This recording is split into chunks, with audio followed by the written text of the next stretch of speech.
represent Yonkers and Albany. So school funding, number one. Yonkers Municipal Housing Authority getting millions of additional dollars to restore buildings that were badly out of date. Working on the Rebuild Yonkers Schools initiative to actually rebuild and put money into the real old infrastructure of the Yonkers schools. And really being a voice for every community in Yonkers and making sure that the diversity of Yonkers was well spoken of in Albany. I've been a leader on the fight for affordable childcare and after school. That is the secret for people to work who have kids. And so I have always been interested in families, children, and seniors, and I've done my best. Then George Latimer won. That was great in my opinion. I'm a progressive Democrat. I've been all my life, and I jumped into the race because I thought I lived in White Plains for 18 years before I moved back to Yonkers.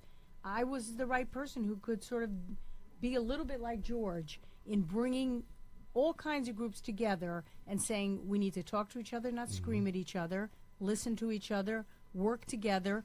People are tired of the animosity, the tone of the Donald Trump age. They really resent it. I resent it. And they want people who are willing to roll up their sleeves and get work done, regardless of party, serve the people. And I thought I was the best candidate. I got chosen by the Democratic Party after there was a big field of 5 people. We all worked together and we came out unified. And so now we're starting, and there's a special election on Tuesday, April 24th. Oh, so they finally picked a date. Yes, the governor finally picked a date. When did he do this? He actually, Tuesday, he is issuing the paper that declares it tomorrow, so you're not wrong. But he let it on that he was going to do it, and it's Tuesday, April 24th. Okay. Great. Absolutely. Remember, folks, go out and vote that day. Now, I was just reading February 1st, which was a couple of days ago. You just got an endorsement from a group that I forgot something about children. Yes. So that is a group that has been fighting. You'd think it was a no-brainer to change the law so that when children were sexually abused and then later as adults, as we've seen recently, either recall or have the details of what happened and are willing to come forward, that we have a system that allows them to and doesn't block them by the statute of limitations. In the Assembly, we passed like a reasonable bill. It has a short ability to look back, like you can't go 20 years from now, but there'd be a civil action and a criminal action could be come back after a certain number of years after you turn 21. It used to be absolutely was fixed at 21 or 22, I believe. So we came up with a reasonable proposal, and the Senate Republicans blocked this bill because, frankly, some of the religious institutions, both Catholic and Jewish, are worried that people are going to come back and try to sue them, and so they've been against it. This is a very reasonable kind of compromise like they have in other states. It would give children who are now adults the ability to just come back, make their claim if it's a good claim, otherwise they lose, and in limited circumstances, criminal ability to bring criminal charges if there's proof. So I was very happy to get their endorsement. They are. And what was the name of the organization? It's Alliance for Children's Rights, I believe. Something like that, right? Yeah, they have been really leading the charge with a guy who this happened to, and he was barred because he didn't get in there fast enough. And that seems very unjust. And particularly when you see what's happened with this Olympic committee, with these young girls who didn't come forward so much. It's 168 girls. Yes, it's unbelievable. And there's more. There's more. Yeah. So that's the kind of thing I got endorsed. I'm going to get endorsed, I believe, by the the Hispanic Law Enforcement Association. They're doing an event for me, which I appreciate. I have a broad endorsements from labor unions, including sort of more conservative unions, and the more forward-thinking, the Transit Workers Union, Local 100, the drivers of the Liberty Lines and the school buses. They were my number one endorsement. Wow, nice. I'm glad we were able to get you to come on now, and we try to bring all the candidates on so that people get a look at them, can get a sense of who they are. We had originally tried to reach out to you before they made the decision, right? And then they made the decision, so it's good that you came now. Well, thank you. But let me just say something about that decision. So, there were multiple candidates competing for Democratic district leaders, but Right. there's like 650 people who actually vote in that little mini convention that we had at Crockett Right. County Center. And you had to be the one who was appealing to people that didn't always know me in Rye and Portchester Right. and Mamaroneck and Bedford, this Armonk. You had to go make your case, and I did the best I could. And I had allies, you know, people who knew what I did in Yonkers, people who have been supportive of me.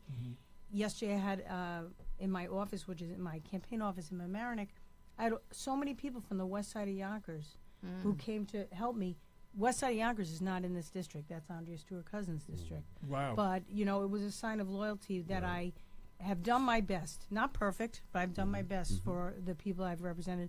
And, you know, I'm born and bred in Yonkers, a Yonkers person to my core. That's beautiful. But this Yes, district is that's what I'm Yonkers talking Plus. about. Yes. And we had the only candidate that did come on was Kat, and I was impressed with her, the fact that especially with a lot of these elections that I've seen, no matter what happens at the primary, everybody still runs to the general election. She said if she didn't win the nomination, she would get behind the candidate who did win. And You know you- what I'm saying? And that's a refreshing thing Absolutely. with the way things have been going. And you know what she did yesterday? She spent the whole afternoon with me, going to places, campaigning with me, Yep, she- helping me. She's, And that's why I mentioned it, because it's she's authentic. 'Cause, awesome. you know, she did. Good She's for her. awesome. Yeah. Good for her. You know, That's good. some people talk the talk, but you know, She walked it. So you're facing a Republican challenger? Yes, and they haven't named the candidate. well, because they got two. They got at least two, right? They got a loser and a And they have another semi-loser. one, and another one has come forward. Another, so it's three. to Now there's run a for that. third, and they're going to decide on Wednesday because they only have a limited number of days after the governor calls it to file the paperwork to Right. start the Yeah, election. 'cause they haven't Okay. even mentioned. Yeah, announcement or 79 anything. days, I think, 78, 79 days Right. from when he closed it to the election. Okay, so if they don't call it, then what? Well, he's going to call tomorrow, and the Okay. Republicans are going to name their candidate on Wednesday. And, you know, I hate to say, I think there's going to be some ugliness. They've already started. Really? Yes. Really? Yeah, Jesus. and I think people are turned off by that. They want to know what you're going to do, what you like, what your story is.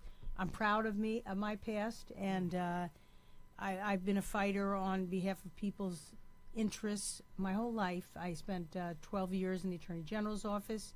I was in the Civil Rights Bureau of Bob Abrams' office. I was very instrumental in trying to resolve a fight with the community at St. Luke's Hospital, with the Harlem community, which we did ultimately resolve. So I've been in these kinds of, you know, battles, which I believe on the right side for a long time, and I'm proud of that. But I have a sinking feeling that there's going to be some ugliness to come, and I think that's unfortunate. I hope they don't do that. I mean, and it's the climate of the politics lately, nationally. Well, they're a little not desperate locally. right I mean, now. and there is a little desperation, and Yeah, then exactly. from the leadership of the country all the way down. I mean, Yes. it's just, you know, it's ridiculous, the state of politics And right now. and I would say that, you know, all these folks who are motivated by Trump and deciding they got to get involved in local politics, it's unbelievable the energy and enthusiasm they have. They want to influence local elections. They may not have even voted in local elections before. Right. Now they're like, how did we let this happen? We are so profoundly upset with the tone. Right. Even people who vote for him, with the Right. tone of his Right. policies. Right. We can't accept him, and they're coming out of the woodwork. Honestly, people are so excited. Oh, I and can motivated. imagine. Well, maybe I think this is also the wake-up call for people to really get involved in the political process. Yes. You know, because you know what we see in Washington is crazy. I've never seen, and for us, we're not the world leaders anymore. No, it's Right, we are not the world leaders anymore. you know, it's twice this week I've been around. I believe there were Republicans who voted for Trump, and they're embarrassed by his conduct as the president. Right, You know, and the non-leadership. right, And the fact that, you know, I always think of my father, who was very much a liberal Democrat, but he, you know, people who were veterans who went all over the world to fight for American democracy, this idea that this is what the America looks like, it's, you know, one thing I would say is the African American community has been involved in local politics when a lot of other people walked away and stopped being so interested. And now, you know, there's a little bit of they've woken up, as you said, that they Yeah. got to get back into the mix here. Right. We got a comment from the audience. I mean, from the listeners. Said, ask her if she personally knew Nick Wasicko. Was Cisco. Was okay. I should Wasicko. pronounce it right. I don't know who that is, so I'm not sure. He's no longer with us. Oh, He okay. was a mayor of Yonkers. Okay. And that was during the time I was no longer living here and came back to live here. No, I did not know him personally. Okay. I knew his wife. Who asked that question? Yeah, she's Charles still- Stern. Yeah, Oh, she's okay. still working. Yeah, his widow, who is now remarried, is a wonderful person. Still works in Yonkers City Hall. Yeah. Okay. Well, how was the transition from Assembly to Senate? I always wondered that because I see a lot of people jump. Yeah, they jump. Yeah, they Yeah. jump over. Is it a difficult transition, or is just Well, it's like it's the same like meetings and same it's similar, procedures? but here's the difference. Two things. One is in the Assembly, I represent 137,000 people. okay, If I win the Senate seat, it's 330,000. okay, okay, In the Assembly, I only have Yonkers, and I okay. sort of give my all to Yonkers. If I win the Senate seat, it's Eastchester and Tuckahoe and right, Portchester and all the way Right. up to Bedford and Armonk, affluent communities. So you got a different range of Yeah, good. issues. right, right. Only half of Yonkers, which is unfortunate, like the East Side, Mhm. in my opinion. Too bad they cut it in half. But I served for 4 years as the chief counsel to the Senate Democrats. Okay, So I know the Senate and how it works. Mhm. I was there in some rocky times, but I know how to navigate it, I Okay. think. And I Okay. think I'll be a voice for reason. yes, yes. And to hope the Democrats get to a majority and Senator Stuart Cousins becomes a leader. Yeah, yeah. I'm we're- on that side of the group. Yeah, we all. We're glad to hear good, that. Yeah, we We're glad all to hear are hoping that some change will come, Yes, me too. and with this whole IDC thing. Yes, and we've been partners and friends for a long time. We run together and we've worked together very closely. So I am already pledged. I'm in the Andre Stewart Cousins camp.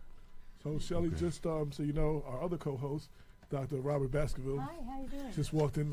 Pleasure to meet Wasn't you. sure if he was coming today, but he's here. Actually, and we met previously. Yes, we Can did, I remember. ask does somebody want Absolutely, to absolutely, question? absolutely. You mentioned education. Are you in favor of charter schools? Well, here's what I've done about charter schools. Not a simple answer. Mm-hmm. Charter schools in New York City, charter schools outside of New York City, different animals, really. In New York City, the charter school world has sort of taken over some of the New York City public school buildings and the money of the New York City public schools. So it's a much more intense conversation. In Yonkers, I have been supportive of the charter school here. Yeah, they're good people. Yeah, I've They're been good quite people. supportive of them, and I think they do an excellent job. I do think people have to understand that the way the financing of charters goes is that for every student in the charter, the Yonkers Public School has to pay that out, and it's set at a very high amount by the state. So if you lose 20 kids, or 20 kids go to the charter instead of Lincoln High School, or not the high school, elementary school, that school still has to pay heat and the teachers and all that. They can't just get rid of a teacher because 20 kids went over there and come back. The other thing is, there's always a question, do they sort of cherry pick the parents and the students who are the best behaved and the most high achieving? And so I think there should be more transparency. But I have been supportive of the charter school in Yonkers, but I have concerns about charter schools sort of taking over the money of our public schools, which we need to invest in.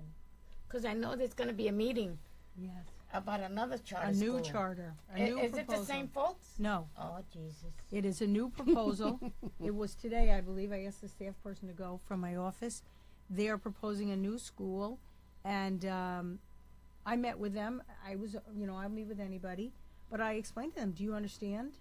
And I don't think they really did understand that if they get approved, that is, I think it is $3 million less for the Yonkers Public Schools. And I personally, fight for every $1 million.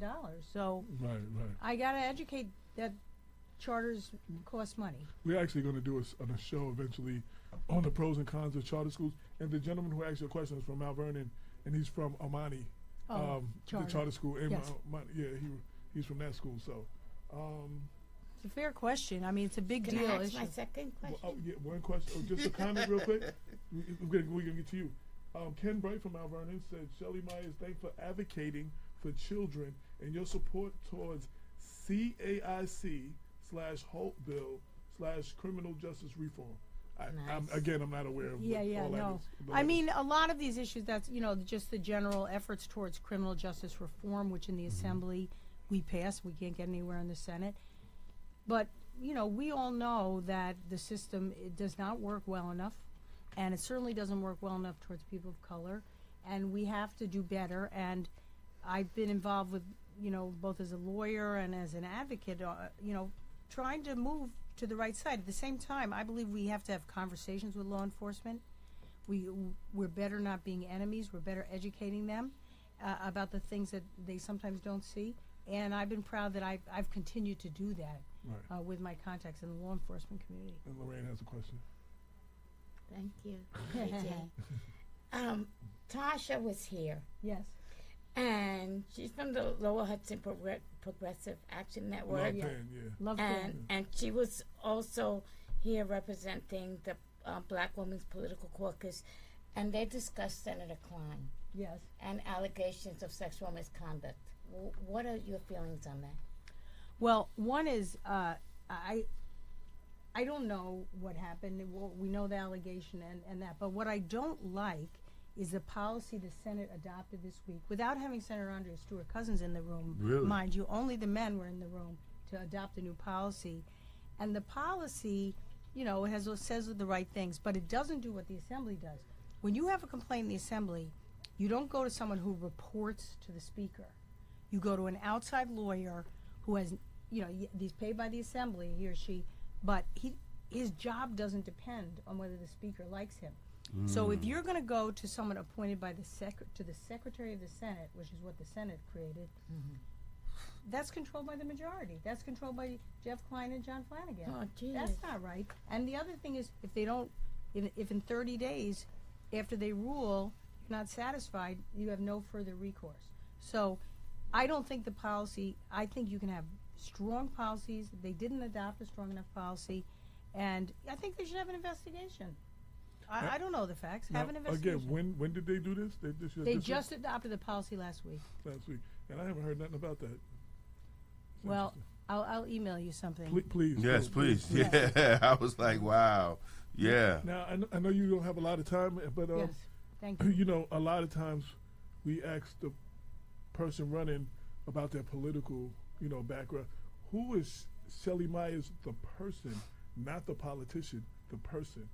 Well, I'll just tell you a little bit about my background. So, I grew up in the 50s and 60s, living in Yonkers. My father was a Democrat who ran for office 4 times. Democrats never won then. That was the losing ball game.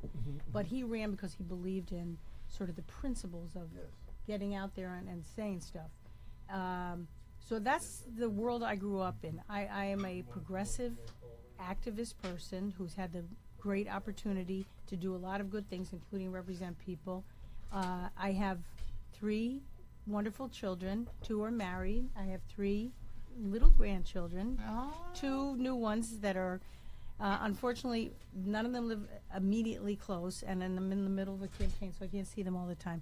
But I'm married for a long time, 38 years, 38 years, 38 years, and I'm back in the house in Northeast Yonkers that I grew up in. So Okay. I consider myself a down-to-earth, approachable person, very honored to be able to serve people. I take it seriously. I think it's an honorable profession, and I think we can do better than the tone that we have now. Catherine Breslitz just said, Yeah. "Oh shoot, hey Shelley," and put a whole bunch of hearts. Oh, Yeah. that's so sweet. She called me earlier today. You're absolutely right about her. Yeah. She's a gem. We got a future for her. She's loyal. And I also want to say about you, I guess I met you once at Independence Day, Independence Party, Yes. like 2014 or something. And then every time I've seen you, you're like, I know AJ. Yeah, Somebody went to introduce me. No, we You also remember- had Love Pan. I love it. Right. So, but I'm saying I've seen you several Yes, times. thank you. And someone goes to introduce me. I know AJ. Yeah, and yeah, you yeah. remember? Yeah. So. I do remember. Yeah. And I'm so very pleased to have the opportunity. I'm happy to come back Anytime. Yes. when, Oh, when the time is right. Yes, Before we please. get to April 24th That's and right. the That's right. Please rubber come meets back. the road. I believe I'm going to win this, and I think You there's are. all this enthusiasm. Yeah. Congratulations, And- now. Yes. Before you Yeah. leave, Yes. anybody listening that wants to know more about you. Yes. Wants Want to maybe volunteer. wants to volunteer in your kid. Get involved, donate, whatever. Yes. How do they do those things? So the website will be up tomorrow. Okay. So it's not there yet. I just looked at it today. But they should email me at Shelley Mayer for Senate, SHELLEY MAYER, the number 4, Senate, SENATE, @gmail.com. Okay. And we'll get right back to him. My campaign office is at 437 Ward Avenue in Mamaroneck, across from the Mamaroneck train station. Okay. My office as an assembly person is at 35 East Grassy Sprain Road in Yonkers. Okay. All Thank right. you. Well, Thank we, you. We thank you for coming Thank and you for so taking your time, No. especially on a Sunday evening. We She's appreciate Yeah, got Su- folks at and home Super waiting Bowl for Sunday. I her. have And Super people Bowl. She's that got people in her house I right now. made the chicken wings. I'm going to we- go put them in the oven. we have a lot of candidates warned not to come. So we thank you. Why? Yes. Oh yeah, Yeah. that's a whole nother. That's a whole It's other either story. That's a- Damon, me, that's a or whole nother AJ, discussion. or maybe Dr. Bob. So I think all that do take the time to come. No, Yes. And And, hey, this is a place with very good vibes in it. I Thank you. love this building. Thank And you. anyone that's sat here has been a winner. Oh, I Yeah, know. that's right. Well, Yes. a Yes. lot of candidates that have come, the ones that come have Thank you one. so much. I'll tell George I stopped by. Bye. Yes, Absolutely. yes, thank I'll you. see you on the 8th. Yes. Okay. Very good. Pleasure to see you again. Yes. One more time, that's Assemblywoman Shelley Meyers, running for state senate. Yeah. Make sure you'll go out and vote April April 24th. 24th, April 24th. April Tuesday, April 24th. It's not that hard, folks. It's not that hard. Yes, yes, yes. So we'd like to welcome the one, the only, the Man, the mystery. The legend. the legend, the legend. myth. Yeah. I don't know about that. but Dr. Robert Baskerville, PhD, aka Brooklyn Bob, from the Brooklyn Basketballs. Good, AJ. It was good. D. Yo, what's happening? How are you tonight? And all the audience members, forgive my lateness. Hey, don't worry about it. You know, I had to make sure I was freshened up before I stepped up in here. No doubt, no doubt. So real quick, so a couple of I didn't do any shout outs or anything because I knew she didn't have a lot of time. Which number is better to call in? The 718. Uh, Tanya Van Norman said, "Hey, bro, AJ, love your podcast, watching you and the Super Bowl. Great night." Charles Stern said hello. Marguerite said, "Thanks, Mr. Jones." Thank you. Sandra Bernard said hello. I read Charles Stern comment. I read Ken Bright's comment. Sandy, thank you. She said HALT stands for Humane Alternatives to Long-Term Isolation equals solitary. Thank you for explaining that to me because I didn't actually know what those letters stood for. I've always known that to be hungry, angry, lonely, or tired. So, Kate, I'm sorry, I say Kate. Kat Bresler said, tell them to like her Senate page, Meyers, Mayor for Senate. Also want to check in, Uncle Frank just checked in, Glenn P. Butler just checked in, Carlissa James, hey, Nikki was good from Amityville, Long Island just checked in, Omi Medina, Ken Bright, Peter J. Robinson Jr., my cousin, what's up, cuz? Javon Box Hill, Luis Rivera. the former That's fair. Mount Vernon deputy comptroller, who I think should have ran. And that's all I see right now. And I'm sorry, the name you said I didn't see. Say the name you said again. The name you said. Luis Rivera. Okay, Luis okay, is okay. his partner. Yeah, my man, at work. co-worker. What's Faith. up? What's up? Okay, no, I didn't see his name. That's why I said thank you. Please say it again. That's my brother from another mother. Yes. So, officially, I just like to say, and I saw that somebody wrote this on Facebook, and I forgot to wear my I'm with Cat t-shirt, and it said the only football player I'm checking for today is Kaepernick. I will not be watching the Super Bowl, as I did not watch the entire NFL football season. I will not be going to any Super Bowl parties. I will not be doing any of that. But you got the beers. You got the beers. Oh, yeah. Because we're there celebrating are your Coronas- birthday. There are Coronas for We everybody. are celebrating your We birthday. do have a Corona for everyone. Yes, we would crack those open. We were waiting for the Assemblywoman to leave, so we could be really professional. Is the phone working? Somebody's trying to get through. Yes.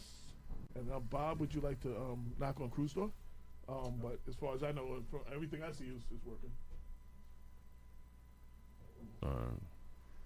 So, AJ, how you celebrating your birthday tomorrow? I'm here. That's not, I'm not today. really- I'm saying tomorrow. I'm not doing really too much tomorrow, but I did go to RapperCon yesterday, which was a celebration of hip hop. Yes, Ben and said it was amazing. The screening, the documentary, I actually Yeah, it said she said it's having unavailable or something.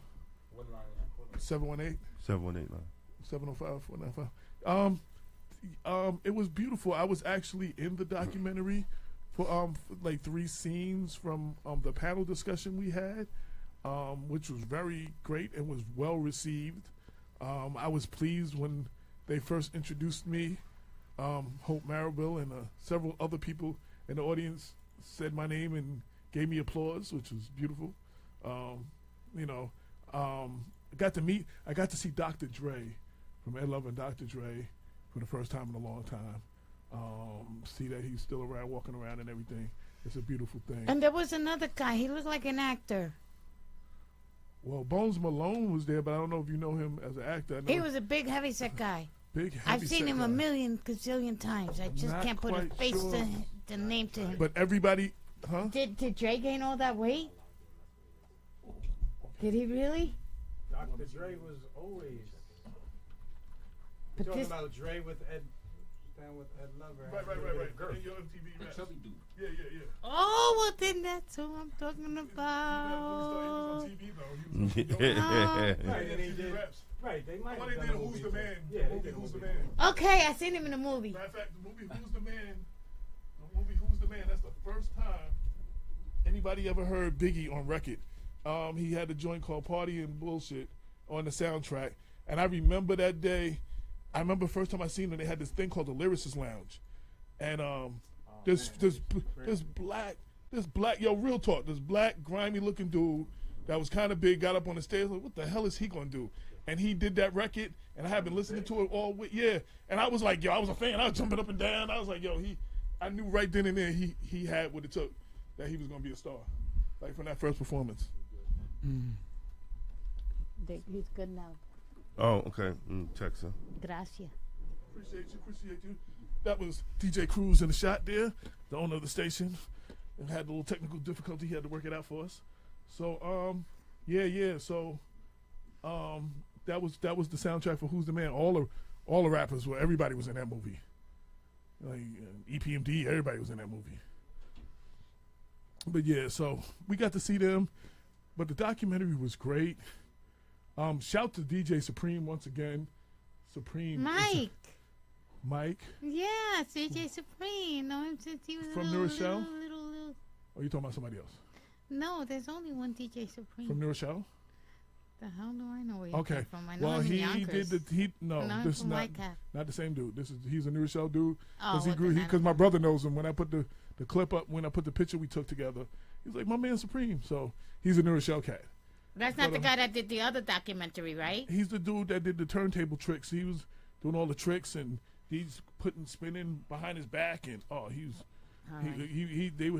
he was on the documentary. And I'd like to give shout to Damon. So I don't know if you remember, one of the producers, she has a radio show. She walked up to us and said, I got to get you all on my show.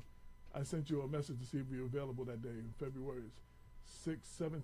It's a Saturday. See if you was available for that day. She's trying to want to get us on her show. So you let me know at your own earliest convenience. Yeah. I mean, not right this second, but No, I ain't got nothing else. I'm sitting here. it's a Saturday morning. Saturday. Yeah, Saturday morning. In February? Yeah, the 16th, 17th is the day after. 16. Oh, you said It's 16. the day after the AA, the African American Men of Westchester thing that we're doing that Friday in Purchase. The day after. Yeah. Okay, I ain't got it. You got people wishing you a happy birthday, AJ. Thank you, and I will attend to all of them in a second. But we do have a caller. Okay. Caller, this is People Before Politics radio show. Please state your name and purpose for calling. This is Minister Jazz. Hey, what's up, Jazz? How are you? Hey, everybody. Jazz is one of the panelists for the public policy. Okay. For the public policy for the real Super Bowl in Westchester County, which is the Right. I didn't get a chance. the Black Super Bowl. We're having the Black Super Bowl next Saturday, February 10th. Is the first Westchester Black Political Conference. That is the Black Super Bowl. So and thank you for calling, Minister Jazz. Please. Yes, I am honored to be here. This is the first time we was trying to get on the show, but we have to do that another day to actually have her come in the studio. Well, let me give her an official welcome. Yes. Official people before politics. Welcome to the time of the show. Yeah. Where's Tasha? She ain't here yet. Okay. Oh, you said 7. So I did say 7. Yeah, they did that segment. She was the senator was scheduled to go to from 6:15 to 7. Absolutely. So Jazz, you do so much. You're all over the place. And yeah, you're all over the place. So please, let the listeners know, what you do, and the things that you have addressed. Because the first time I saw you, I believe it was at Dr. Fulani and the Independence Party, the Anti-Corruption Awards. And let me tell you, yes. And you blew them away. You blew them away with why to vote for the CON-CON, to vote no, to vote yes on the CON-CON. But people didn't listen. Was a proponent for the Constitutional Convention, and I still am. That's right. I think, there was a crazy fail in New York because we did not see the light. I believe a lot of that has to do with the political phobia that people are experiencing and political insecurity. A lot of people don't understand all of the nuances of politics by design, and therefore anything new, strange, and unusual coming to them that has to deal with politics, they shy away from it. They go to the surface. Their default is no. And we missed out on an amazing opportunity, particularly in communities of color, to really push the envelope forward. But it's over. I think 2037 is the next time it'll come up. Wow. Yeah. You know what, though? I'm not speaking about you, but the other side, those opposing, did a good job of misinformation. And those they were amazing with those it. in defense of it didn't do as well a job to communicate the true facts. So a lot of the true facts didn't get out till after the fact.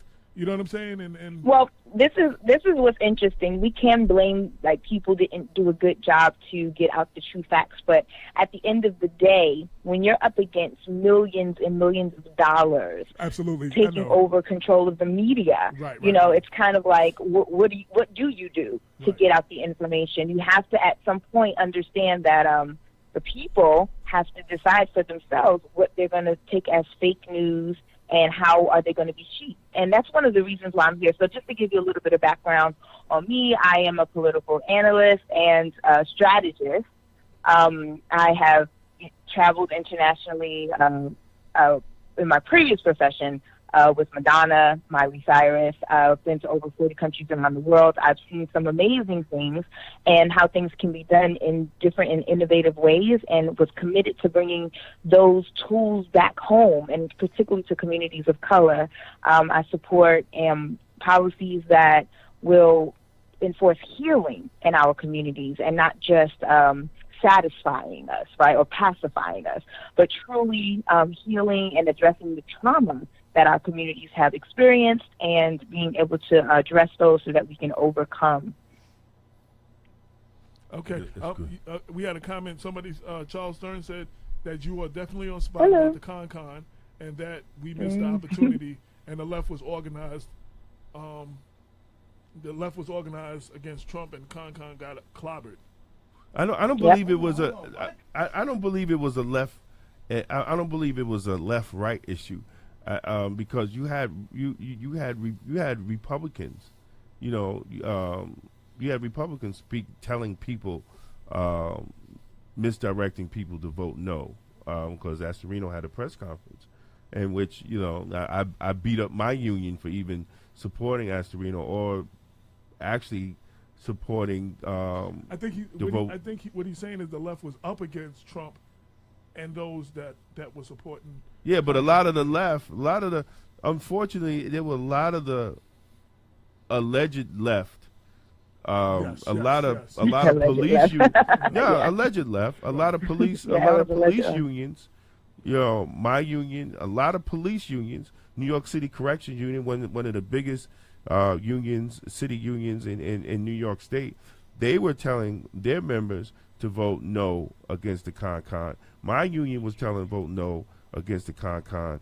I forgot AFL-CIO was telling people to vote no against the con. So I wouldn't say, I say. Let me say this. Yeah, in regards to the unions, because that's who we were really up against was the big union forces.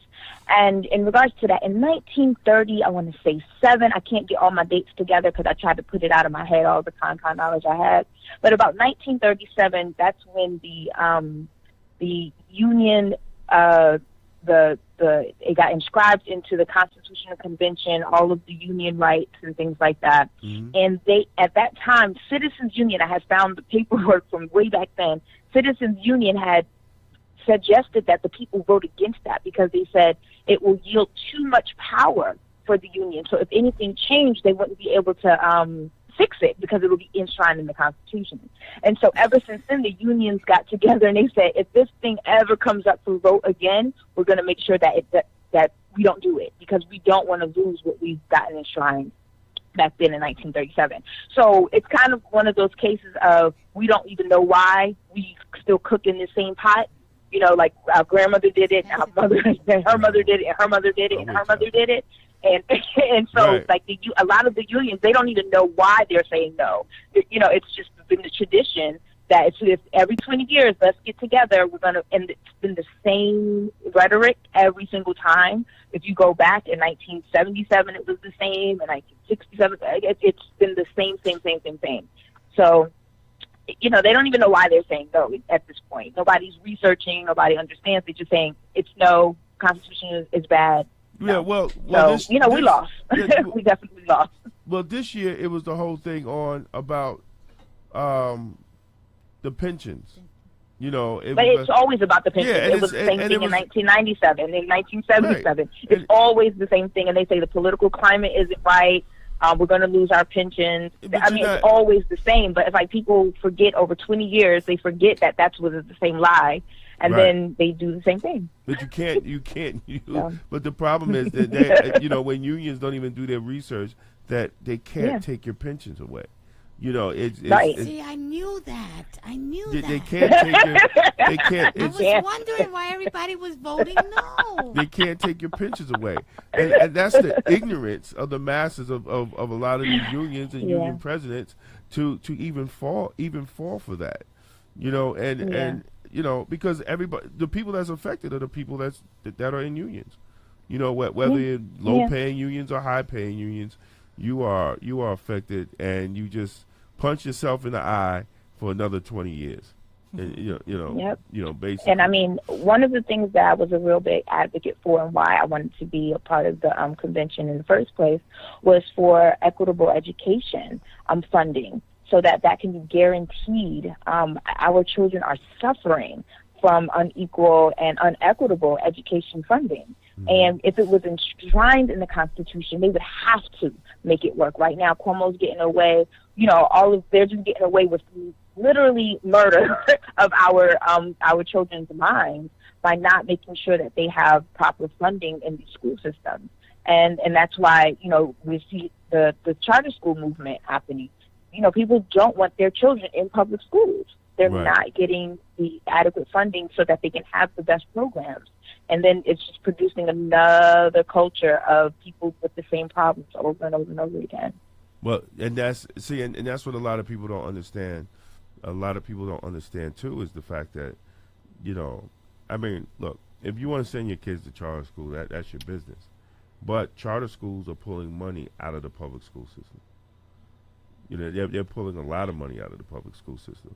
So and like she said, they have the right to cherry pick. They don't. Everybody doesn't go to. They don't accept everybody. They accept who they want to accept. So they cherry pick the cream of the crop of the. So you're taking the cream of the crop out of the public school. Well, No, let's talk not about charter schools necessarily. not with a broad stroke, right? Because there are some examples of community-bred charter schools that are doing phenomenal by their children in the community. Charter schools, if used properly, can be a really effective tool for people to have autonomy in over teaching their children what they need to learn. And I mean, if you ask me, nobody ain't asked me, but if you ask me, I think communities of color, particularly black communities, need to start teaching their children, like with intention, what they need to know, as opposed to this brainwashing that they're getting from these textbooks that are dated and outdated. And, you know, and so there's not a lot of agency when it comes to educating our children. There are examples of charter schools that are doing it the right way. Yes, there are examples of charter schools that are using big corporate dollars and doing the cherry picking, but it's really about our communities of color putting our foot down and not accepting the crumbs. I think we're just too scared to speak up. Well, you know, so absolutely. we accept the crumbs, and you know, and it's just like, oh, it's You know, ridiculous. I mean, you know, instead of the pastors building low-income housing, they could build a school. I mean, you know, Yeah. I mean, Yep, that absolutely. that could be, And not even instead of, in addition to, you know, like Right. it doesn't even have to be an either or. Right. Well, Right. So, well, some pastors I know got like 4 or 5 houses. They could just have 4 and then build a school. You know. Yeah. The original impulse for Yep. charter schools is a result of the fight over integration and racial integration in America's educational system. And once the Supreme Court passed the landmark Brown v. Board of Education ruling that declared segregated schools unequal, conservative whites sought to ensure that their children would not go to to public schools with black children by launching the charter school movement. There's a series of cities in which whites essentially refused to allow their children to go to public school for at least a year or so.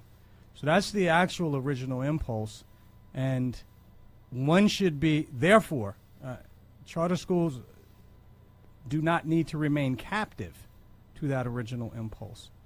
But the continued support that conservative thinkers give to charter schools is hard to separate from that original racial animus. Moreover, not only do charter schools cherry pick their students, students self-select. Students and parents self-select. It takes the most ambitious, best prepared, most knowledgeable parents to even have the initiative. They are more likely to have the initiative and the knowledge to enroll their children in charter schools. And what this means is that in terms of the comparative performance of charter schools versus public schools, charter schools have a distinct advantage. When you actually study in a more rigorous scientific manner comparative performance, what one has to do is try to institute controls for those. And if you do, you will find that charter schools perform no better than public schools. As a matter of fact, there's a recent study. I had to draw on some of this for my dissertation work. And there's a recent book that was done entitled The Public School Advantage. I think the authors are Lubinsky or something like that, a name that I can't pronounce, in which they do one of the most sweeping, comprehensive studies and come to the conclusion that actually charter schools comparatively don't perform as well when you put in all the appropriate controls. And so we need to be very skeptical about this. There's no reason why.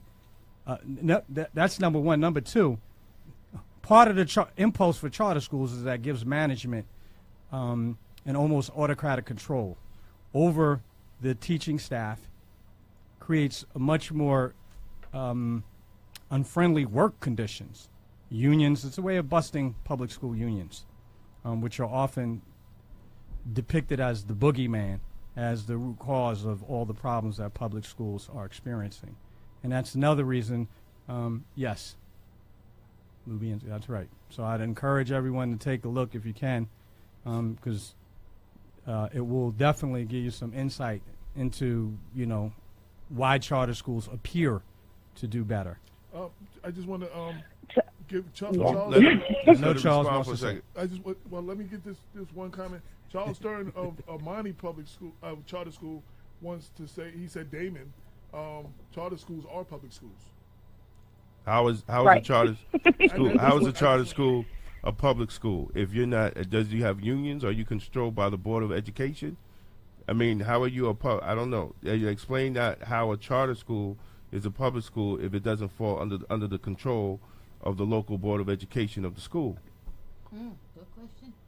And charter schools are not bound by the same managerial rules. Yeah. Absolutely. No, they're not. They're not bound by the same rules, but they do receive the same money from public funding. That's Yeah. because So maybe that's what he's saying. but However, I do not subscribe to putting a broad stroke over charter schools because there's a beautiful example of a system that works, a community system that works in the Latino Pastoral Action Network in the Bronx. Reverend Rivera, he has He has 3 charter schools. I want to say they're K-8, and then he has a community center and also a church.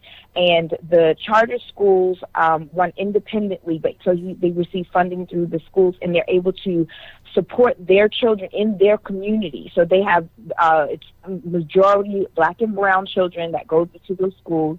The community supports them. They are able to have the community center there.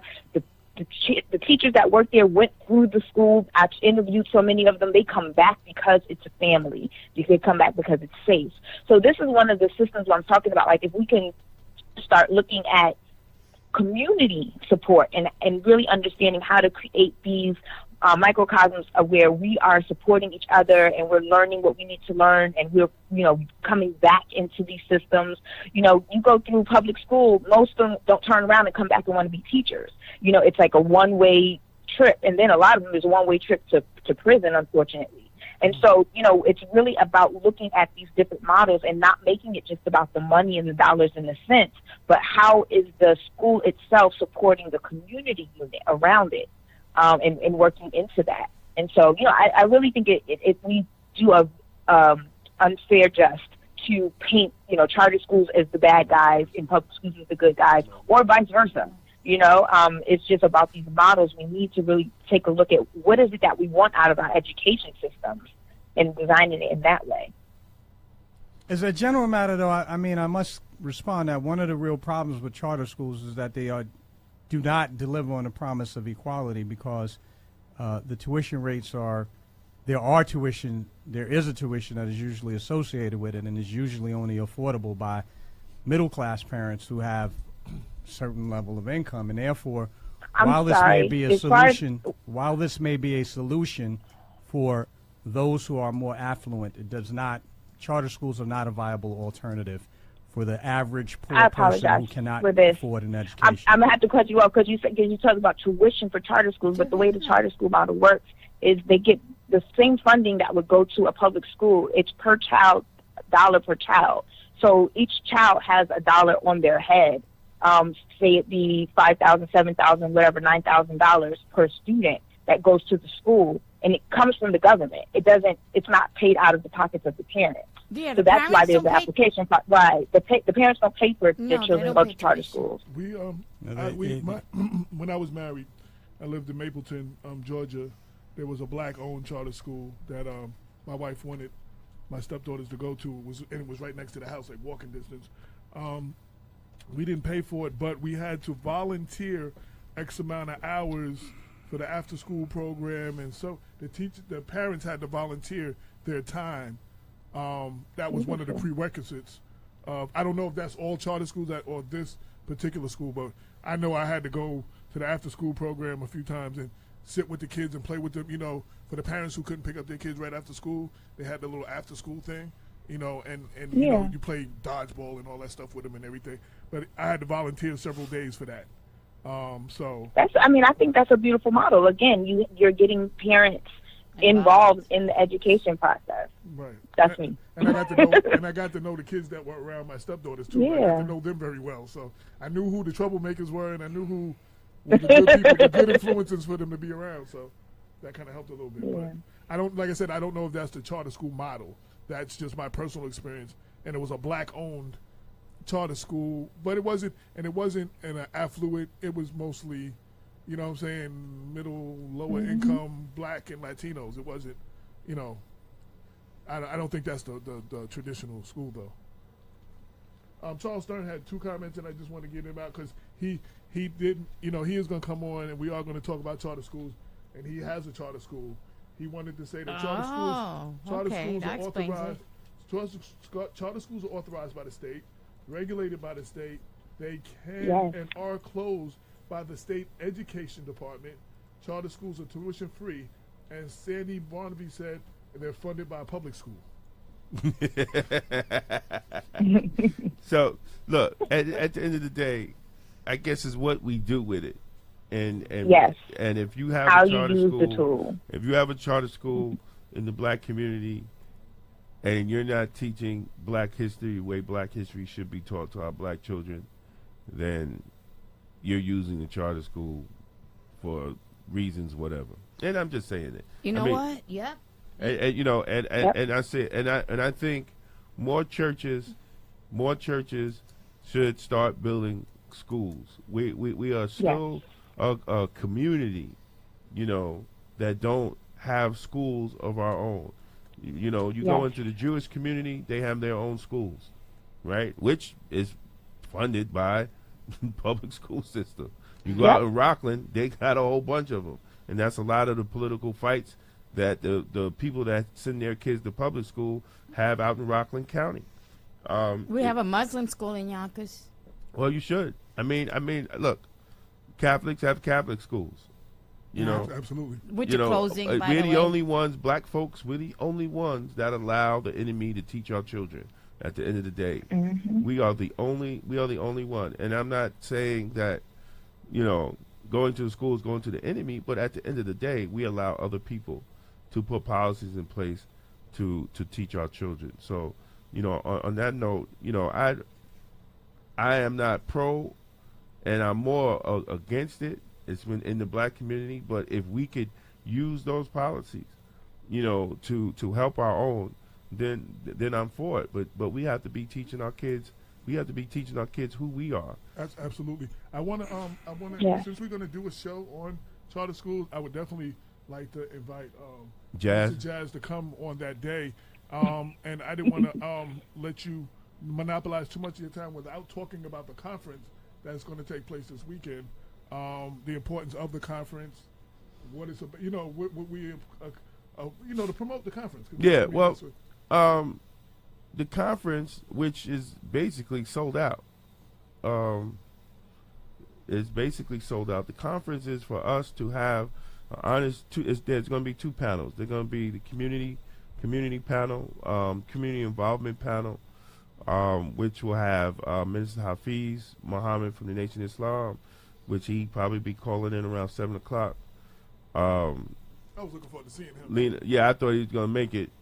Lena Anderson, president of the White Plains Greenberg NAACP. Dr. Robert Baskerville will be on that panel. Our own. The incomparable. No. Yes, and the founder of Rise Up. And New York City Councilman Joanne Williams will be on that panel. Then we're going to take a break. And then we have a keynote address from Dr. Lenore Fulani for 30 minutes, who, if people don't know who she is, then you don't know black history, right. You know, but she is known to be the first woman and first black woman to run as a first African American, period, and first woman. First black woman. Yeah. First black. No, first black person, period. Yeah. You said African American, I said black. Yeah, you know, but I'm saying first. Well, what I'm saying is first woman, period. Yeah, I said first woman and first black, male or female. Yeah. I said first black woman. Yeah. Well, yeah.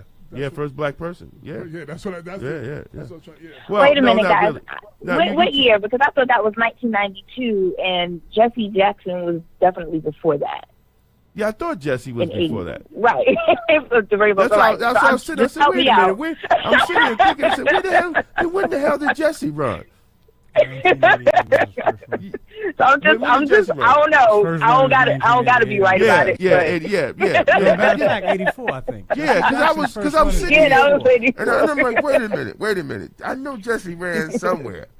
But right. No, she was the first black woman and the first woman to run for president in all 50 states. Be on the ballot in all 50 states. All 50 And states. that's key because a lot of people, we all remember Shirley Chisholm, we love. And She was on the did run. ballot for She did 12 run, states. but she wasn't on all Yeah, 50 states. Just 12 states. Right. She was just on 12 states. So, she would be giving a small keynote to address how public policy affects communities of color and the poor. And then after that, we'll go into a panel discussion with Minister Jazz and Councilman Andre Wallace, Mount Vernon Councilman Andre Wallace, New Rochelle Councilman Jared Rice, and Dr. Holder. I got I can't remember it. Dave Holder. So my information, right or wrong, comes from her bio.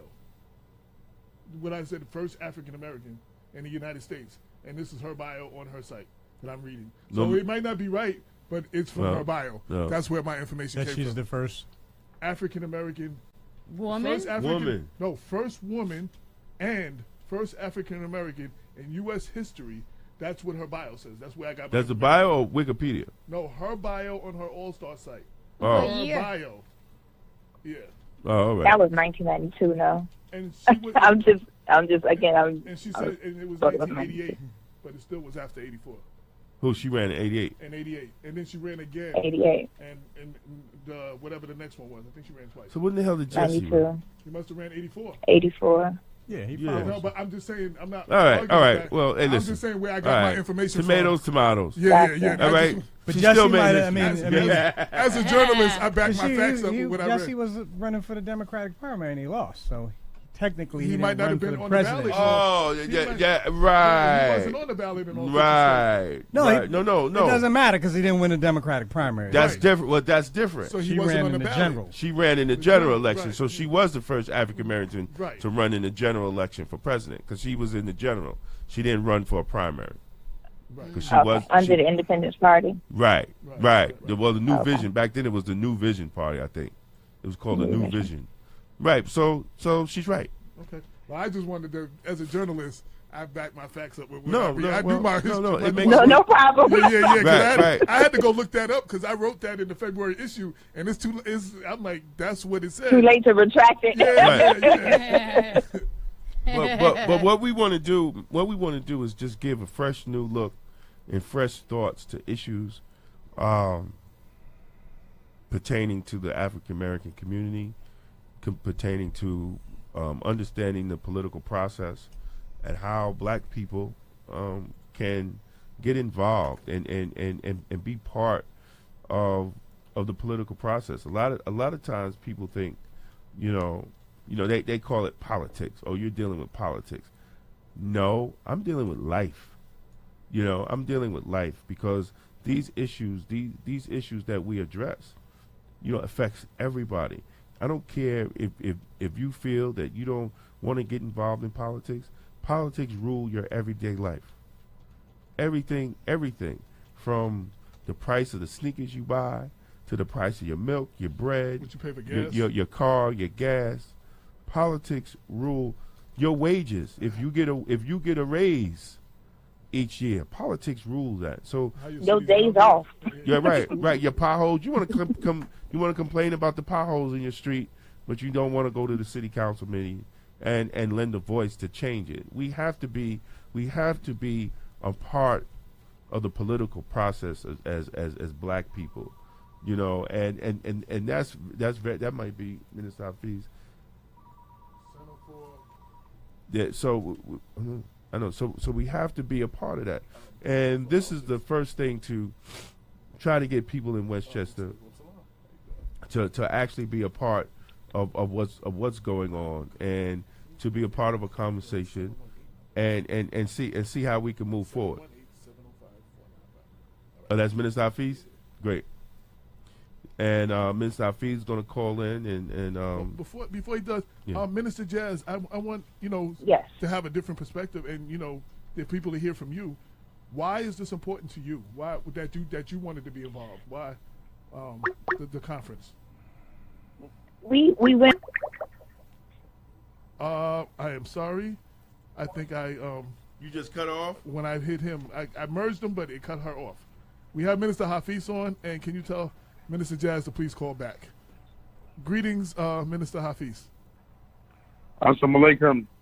Ladies Good aloud, to you, sir. my brother AJ, brother Damon, and sister Cynthia. Yes, sir. It's an honor to be on with you all. One correct. Sister Cynthia is not actively every week on the show anymore, and we have a new co-host, Lorraine Lopez. So she's sitting here. So Cynthia's not actually here, and we have a brother, Dr. Hello, Bob. anyways. Dr. Bob Well, Basketball. you should have given me. I mean, I thought I was a family member. I should have had an update on Miss You Lorraine need Lopez. the rundown. You should have given me. You should have given me the stimmy on that. Excuse me. You got to talk to your boy. You to talk you, to Miss David all the Lorraine time. You know Lopez. this is a brother of stature when he asked for the skinny. you talk to David all the time. I thought he would have filled you in. So, but yeah. So I just wanted to make that correction, though. Thank you. Well, indeed. And greetings, peace be unto you, Miss Lopez. Thank you, peace. You're quite welcome. Assalamu alaikum, brother. How you doing, sir? Wa alaikum salam. I'm doing pretty good. And you, my brother Damon? I'm doing fine, sir. I'm doing fine.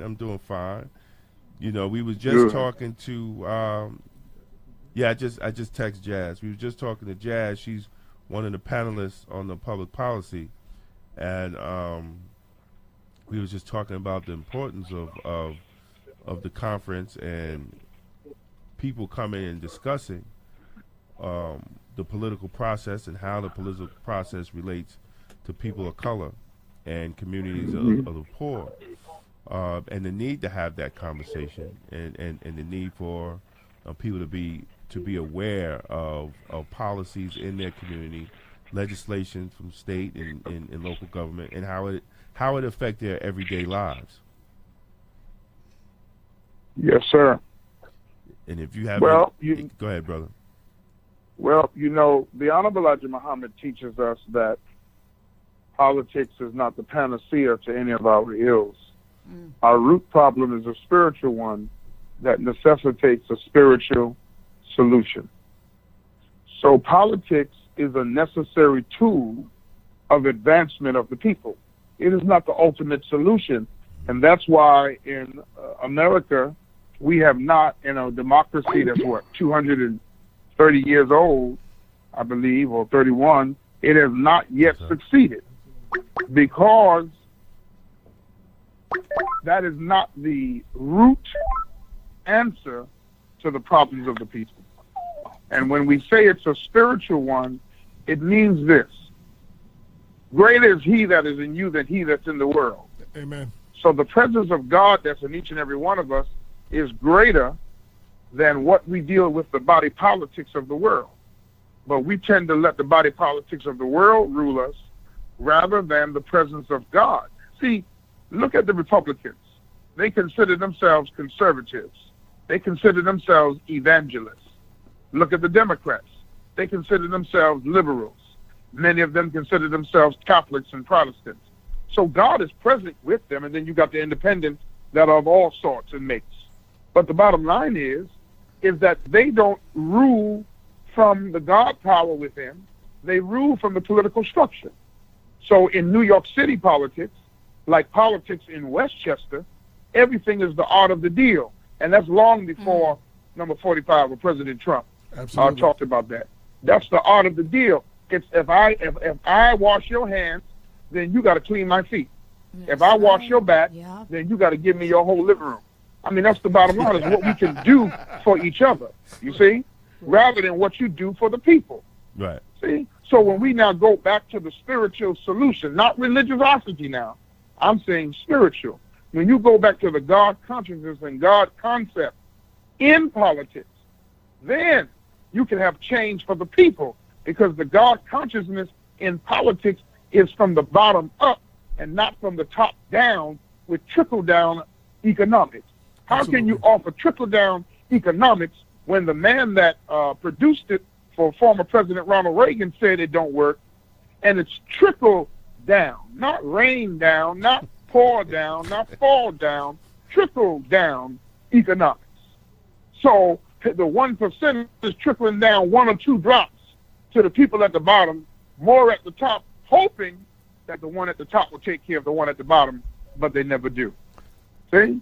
And so, you know, my dear brother, that's my vantage point where that is concerned. So let us get from it what we can. But in the end of the day, it don't make a difference whether it's Trump, whether it's Clinton, whether it's Mr. Obama, whether it's Mr. Bush, whether it's former Clinton, other Bush, go all the way back to Nixon, Carter. It don't make a difference who's been in the White House. It don't make a difference who's in the Congress or the Senate. They have their roles and responsibilities that affect us. And in the state of in the county of Westchester, there's a new county executive now, you see? And he's come into office and he stopped the gun shows and this and that, you know, keeping a campaign promise. But what price does he have to pay for doing that?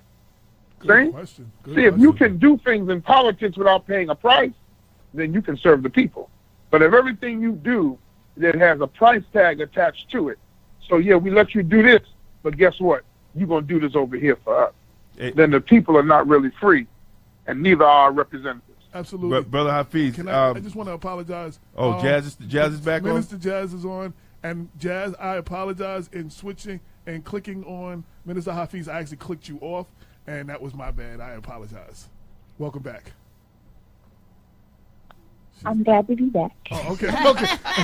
You got me nervous for a minute. I'm glad you got me nervous. You didn't answer. I was like, I thought she's back. Phone. Good. I'm glad you're on the phone, Jazz. I had nothing to do with that, believe me. No, that was I was like, I said, I don't know what they heard me say or not. Right. Yeah. Well, we had asked you how you felt the need for this kind of a conference and why you want to be a part of it, what the importance of that is. But you didn't hear anything I said? No. You cut. Oh, you no. missed a lot I of went what you on said. for like 10 minutes. Oh, my Oh my goodness. Yeah, we missed all that. I'm joking. I went to I took us back to the promised land and delivered us from evil. Well, we may not get there with you. But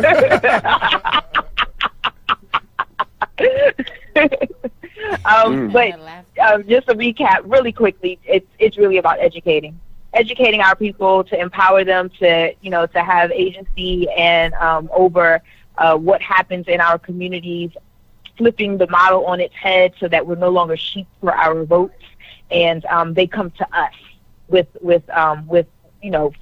understanding our power in our communities and who we are, and making our issues priority, because when we heal, then the nation heals. And until that happens, we will continue to fail.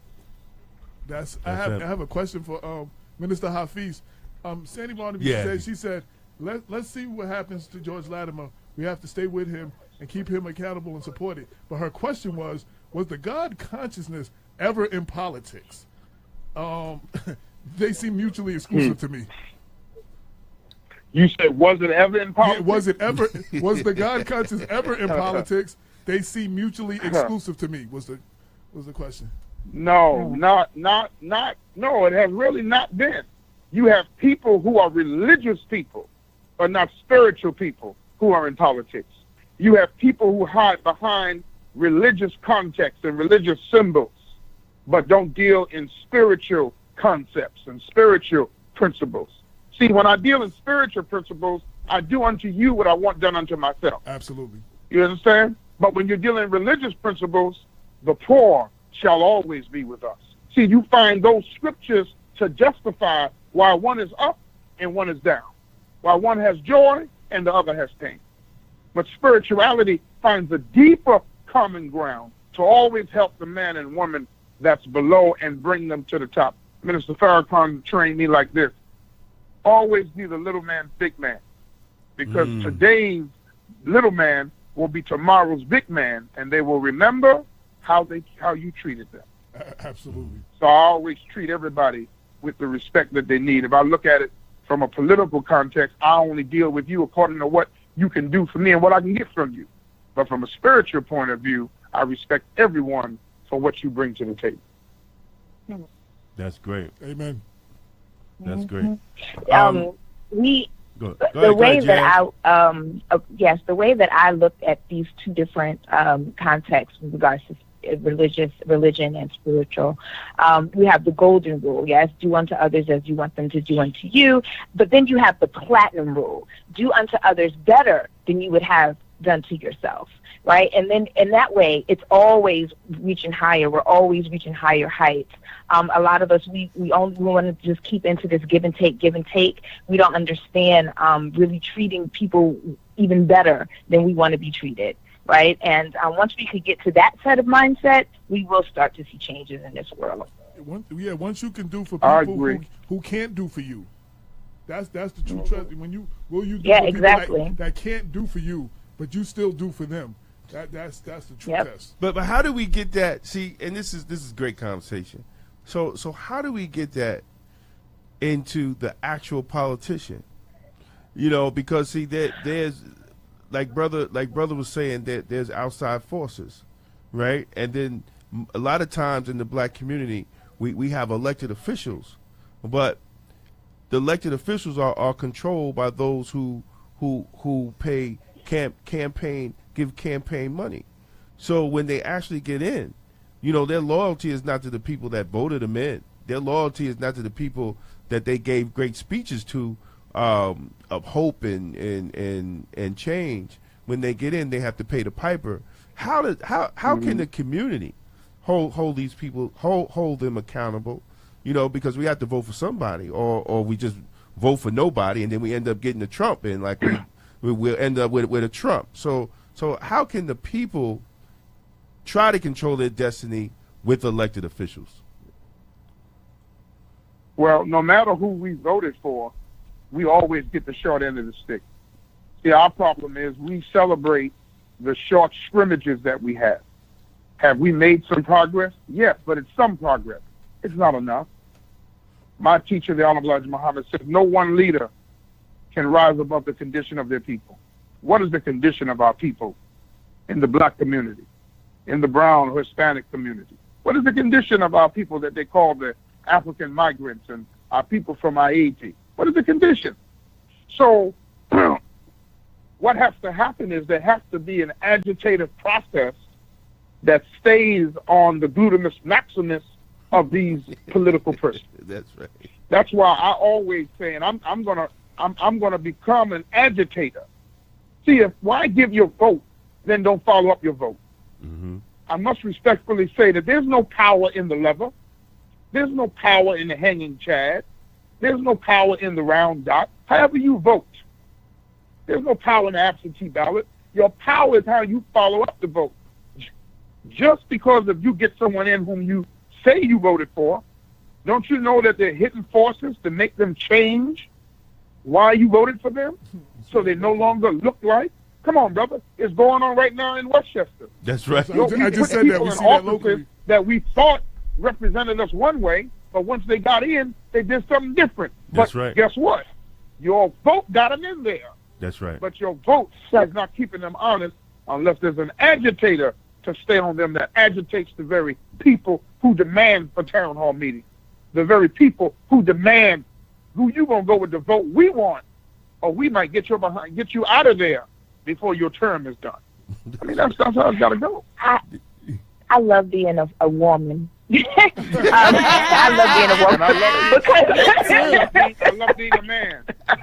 The way that I want to approach this is twofold. So there's the long game, and those that know me know I always talk about the long game, because we try to do a lot of this today for tomorrow, and it doesn't have the weight that the long game would have. So in order to have elected officials that will keep to the community, we have to train them and bring them up and rise them up and from within the community. And then they will always come back to the community because that's their safety zone. That's their home. We keep, voting for people that's not from our communities. That's not from us. So we need to start with intention, educating people and identifying those from our communities, how we have, like, we assign those that are going to be the preachers and you going to be the this and that and the third. We need to have the line that's going to, you guys are going to be our politicians, and you and ladies are going to be our politicians, and you're going to, right? And so that's the long game. And in the interim, again, we need to establish a base where we decide we're not voting on your party line. We're not doing what you want us to do unless you address our issues. You have to go through these trainings that we designed. We designed this training. You go through this training, and then we endorse you. And then you have to keep coming back to the community because, so really teaching community engagement so that they know what it is. And only electing people that understand the concept of service. See, a lot of them, they come and they're coming to set their own agenda as opposed to coming and saying, what is it that you need for me to do? How is it that we are going to sit down and design policy that's effective for all of us? It's not this, vote for me and I go. It's we going to design this, and I'm going to take that torch that we put together, and I'm going to carry that forward. And so that it's the mindset of how we approach politics and how we approach our elected officials and how we raise up our elected officials that's going to really change things. And again, by us coming together, right, as a force, and we will not vote for you unless you address our issues. So it's me, us first, and then them. And we need to learn how to take care of our people. So once we have that, we have money. That you don't need to go see Tom, Dick, and Harry's and all of them to get some dollars. We are going to take care of you. And when people know that they're going to be taken care of, that's where their allegiance is going to be. That's right. I agree with everything she said. Another thing is, I want y'all real quick. A lot of times, I like being a man. I like being a man too, brother. Ain't nothing like being a man, brother. I tell you. I love being a man. I love a woman. If you're a man, I'm sure being a woman is not it's not a very attractive alternative.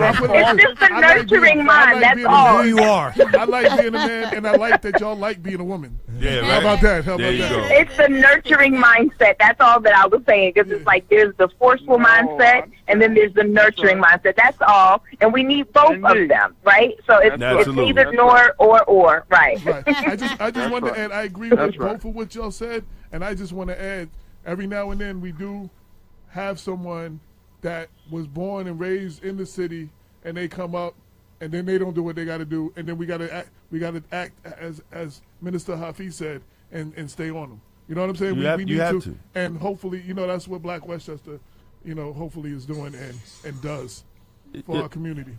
But a lot of times I see,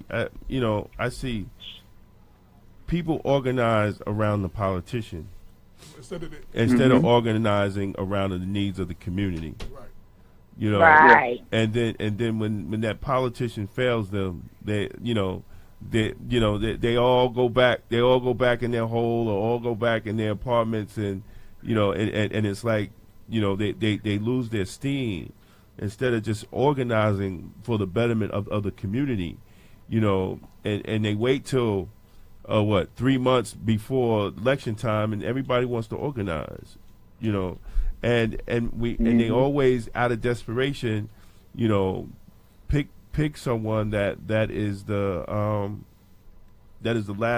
last hope, or it's instead of just organizing on what is the needs of the community and continue to push on the needs of the community on a constant basis. Minister Jazz or Minister Hafiz, how do y'all see organizations in the community, and the lack of proper organizing the community around the needs of the community? The missing fact is that we don't have community. Wow. That's what's wrong. That's right. Wow, good. There you go. That's where it's at. Because if we had community, then we wouldn't know what this person needed and what that person needed. We don't have community. How many times you walk out your door, you don't even know who your neighbors are no more, and who was working this corner store, and who is this. We don't have community. Once we start really getting community, then we can organize our community, and then we can create policy for our community, and then we can pick leaders from our community. So it's really, I see that as one of the issues. Brother, what would you say? Oh, Queen, I compliment you and agree with you, and I raise you to the next level.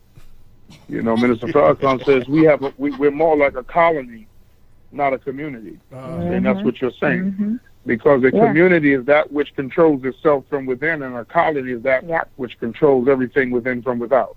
And when that stops now, then we can bring about the change that you're looking for that our sister beautifully described. We must become community, interrelated with one another, and stop using, colloquial language, it takes a village to raise a child. Stop it. Why don't we just begin to raise our children and introduce them to one another? You know what I mean? Why don't we get to know one another? You see what I'm saying? Then everything will speak for itself. That's how we begin to make our communities a decent and safe place to live. I'd like to posit that the fundamental force that has led to the disruption of communities, not only the African American community, but I'd argue at this point the worldwide community, is the inroad that capitalism has made, which places as its fundamental good the pursuit of the individual happiness over any kind of communal responsibility. I mean, essentially, essentially what we are all engaged in right now is a desperate struggle for survival, in which the overwhelming majority of our time is spent working. We work to live instead of living to work, and all other priorities, including taking care of our family, in the sense of loving one another. So that taking care of our communities takes a back seat to the pursuit of individual wealth. And I would argue that that's one of the fundamental reasons why our leadership is continuously ahead of us. It seems to abandon us, because most people who go into politics believe that for them it is a career in which they are looking to advance their professional ambitions and maximize their financial gains. And I actually know very few, and here I'm going to speak honestly. I know, I think most African Americans who make it, they're looking to leave their communities. That's the point. I mean, I would argue that is in fact, and I'm sure in some respect, Minister Hafiz, you probably agree with me that integrationism, insofar as its fundamental goal is to tear down the barriers of segregation, is really done for the purpose of allowing those who are best equipped to gain money and leave their communities behind, go to sort of greener pastures, if you will, so that no one is really interested in redeveloping the community. They want to leave it behind, and that is a big problem. And we're not going to really get out of this problem until we really struggle with some of the systemic problems that have plagued capitalism from the beginning that it's enslaved our forefathers and foremothers several centuries ago. I mean, black people are the historical consciousness of all of the problems of capitalism, because capitalism begins with the systematic and wholesale sale of black people as a way of providing labor that was required to initially give it its boost. So, I'm anti-capitalist. I think we got to take on the issue of capitalism if we're going to be serious about restoring, a human community in which human needs take priority. And that's our newest addition to the show, Dr. Robert Baskerville, a.k.a. Brooklyn Bob. Well. All right. Well, I definitely agree with what the doctor said. See, the problem with America now politically, and it's in West Chester, as we're going to be there on Saturday, God willing, is that we are run more like a plutocracy rather than a democracy.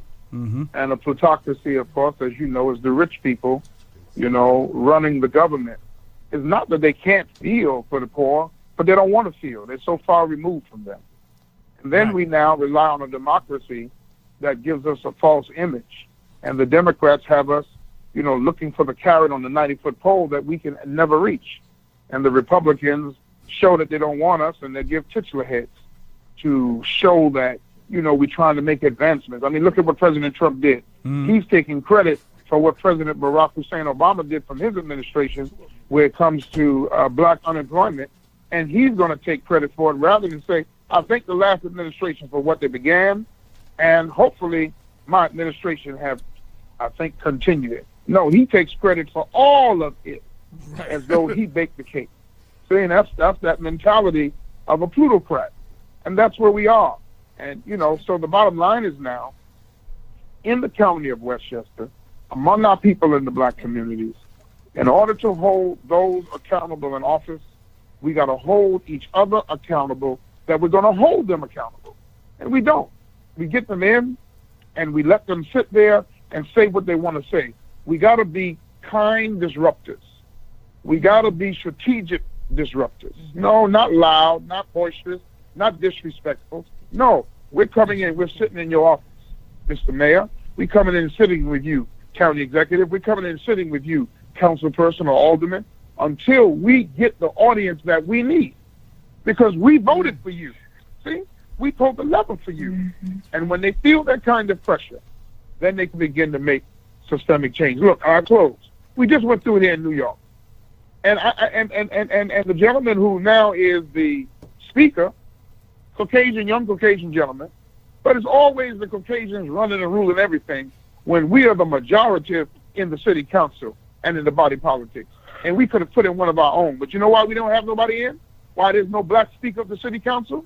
Why there's no Hispanic speaker of the city council? It is because we always go along to get along. We always want the deal that we can get rather than running it all. We want to get the chair of this rather than being over the council where there's a bigger budget and you can set the chairs and we can make life better for our people in these inner communities. It's the same thing in Mount Vernon. Same thing. One of the things that I would love to add to that is we're putting too much faith into the elected officials. Absolutely. They are not. They are not the be all period at the end of the sentence. We need to start sitting down and writing our own policies so that we can just hand it over. They're just sitting in the seat to do our work. Thank you. So we, right? And so we're waiting. We're going to them and we're telling them, you're not doing the job. You're not. No. You just sit there. Here's what we want you to do now. Push this forward. We're not doing enough of our own policy writing and creating and really strategic thinking for our own communities. And then we're blaming the officials, and they're not that smart, guys. That's the problem. They don't know what to do. They don't know what to do. So they're not doing it because they don't know what to do. So we need to tell them what to do and just hand it over. Here, this is what you need to say. I have a follow-up question, especially to what Minister Hafiz was saying. How do we get the problem is we're speaking, the politicians depend on a misinformed and uninformed electorate. You know what I'm saying? And for someone as a journalist who tries to educate the people, it's like banging your head against the wall sometimes. Sometimes they just, like, how do you get them to get it? You understand what I'm saying? Like, sometimes the people, that is. The people, because who have the power, who are sitting there, you understand what I'm saying, that don't realize the power they have. They don't utilize the power they have. You can take a horse to water, but you can't make them drink. You know what I'm saying? So how do we get that message more effectively to the people? To the electorate? The people that have the power. They don't understand the power of their vote. They don't understand the power of their dollar. They don't. We give our votes away. You can tell them and educate them. I'm a little bit pessimistic in that regard about people that are already. That's why I focus so much of my attention on education and the education system, because I work with the babies, and when I say the babies, I'm talking about 5 to 17, and it's there. that when we do the work there, they come out informed, and then they do know their power. It's really, really, really hard to educate an adult once they have their minds, you know, it's already formed, their ideas already misformed, and to try to remold them. And so that's why I'm like, it's really like this long game. So meeting them where they are is one way, definitely for adults, meeting them exactly where they are. So if they are at the club, understanding the politics that will make things better for them at the club. If they at church, making them understand how, you know, these things could be better at them, speaking to them. If they speak Jesus, we're going to speak to them Jesus. If they speak, you know, if they're going to speak, you know, whatever it is that they need, that's when we have to meet them where they are. But I really believe our efforts need to go into making sure that that our children are educated, so that when they do come out, they're coming out informed and powerful. We can't overlook that they also are teaching this to their children too. Right. I mean, they have. Well, they're teaching their children. Huh? I'm sorry. They're teaching their children to rule. We have to do the same thing. Right. That's right. They're teaching their children to have policy and control. We too busy begging for jobs and justice. Right. Stop That's that. right. We did that for 50 years. That's right. We need policy and control like anyone else. That's right. That's what we got to teach our young children. So I'm happy with my sister as an educator. And now the male educators got to do the same thing. That's because right. women lead the effort in this regard, man, in striking the blow. And we as men have to come and complement and lead the way as well, and lead together and back each other up, that the children see a balanced a picture in front of them, that they know that they are destined to lead, born to be leaders. Born, man, That's born right. to be able to serve people's needs. That's the difference. It's time for the last to be first.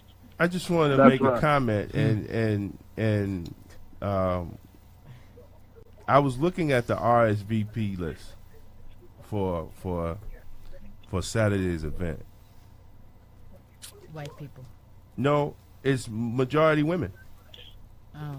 It's majority women.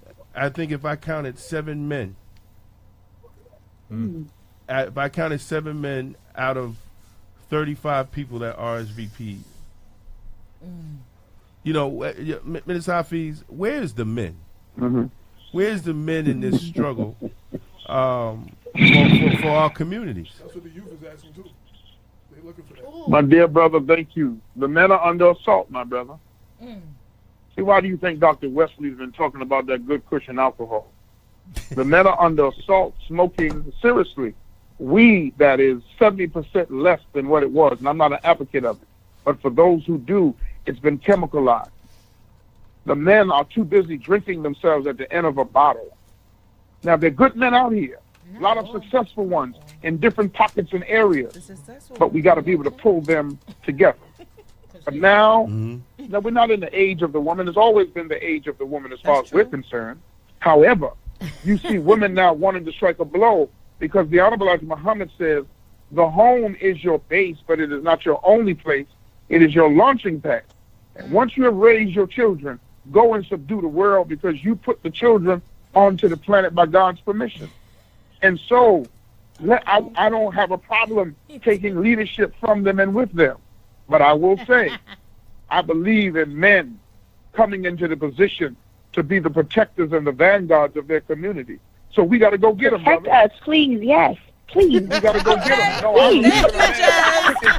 Thank you, Jazz. Minister Jazz. You know what I mean? That's what we're supposed to do. Somebody. That's our nature, man. You know? So we got to go get them. The brothers out there on these street corners, that's where they are. And some of us are too afraid, but you know I got a piece in the streets effort all throughout this region. And so I'm unafraid to go and get them brothers off the streets. That's where they are. We got to go get them off the street corners. We got to go get them out of the high schools. We got to get them out of the truancy places. We got to get them, brother, wherever they may be. We got to go where they are and meet them on the ground and bring them to a cause that's bigger than themselves. A lot of our brothers are traumatized, and it's the trauma that's keeping. It's like a perpetual PTSD, you know, and we're reliving things over and over and over again. So we can't respond to the current situations because we're still reliving the past pain. And so, Yes. you know, so it's really a healing that needs to happen, Absolutely. a spiritual healing, a deep, deep, deep rooted healing. Mm-hmm. And we need to learn how to speak to each other. That's We don't have enough compassion for each other in That's our true. communities, That's right. you know, and Mhm. and so once we can bring compassion and understanding into our communities and really establishing communities from that standpoint, we'll see our brothers heal and raise up and be the protectors that they were born to be. But we ain't been easy. We ain't been easy on each other. We hating each Mhm. other, you know, and I that's agree. and it's not right. It's not right. It's not No, right. it's We're not. not going to get nowhere I- fast. Yeah. No, I definitely agree with that. I Bob, definitely agree with that. Well, I'm going to hold the line, brother Damon. I'm going to hold the line, brother, because real men have to come back in style. That's the bottom line.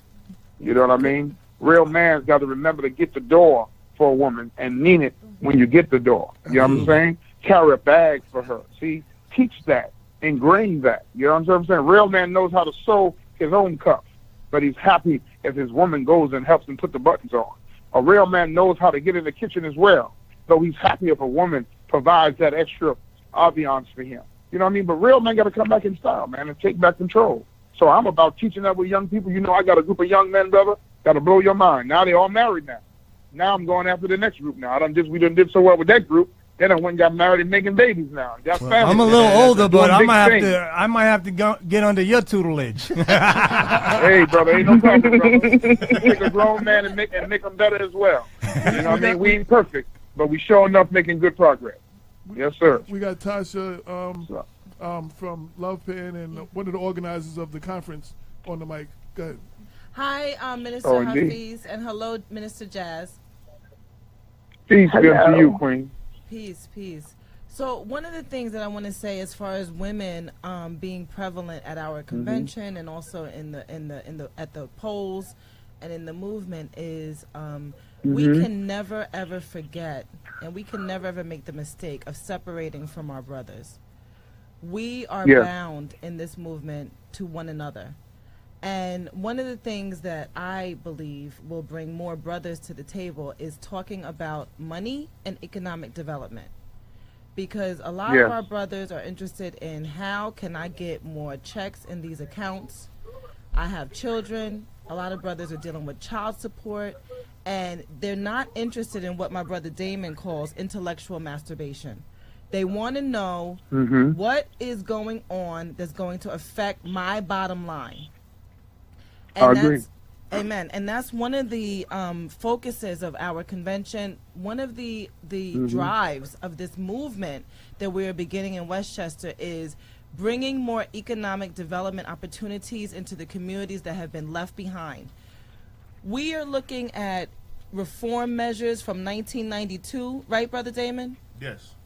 That talk about economic development, affordable housing, and the like, and have still not been implemented. Still, we're in 2018. So I believe that if we can put more jobs and more business opportunities, because really the direction of the future is entrepreneurship. The public sector is dwindling. The way this administration is writing policy is saying that entrepreneurship is the way that we recognize you. Public sector, they're not recognizing.